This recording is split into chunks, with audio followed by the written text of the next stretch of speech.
আচ্ছা, ঘর কি 4টে ইট, একটু সিমেন্ট, নাকি এমন একটা জায়গা যেখানে বারবার ফিরতে ইচ্ছে করে?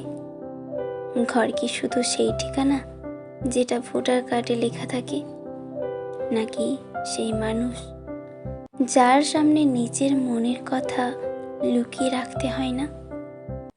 আমরা বড় বাড়ির স্বপ্ন দেখি, কিন্তু শেষ পর্যন্ত খুঁজি একটু আশ্রয়, যেখানে ব্যর্থতার পরেও কেউ দরজা বন্ধ করে না। এমন একটা জায়গা যেখানে প্রমাণ করতে হয় না আমরা কতটা সফল, কতটা সুন্দর, কতটা দরকারি।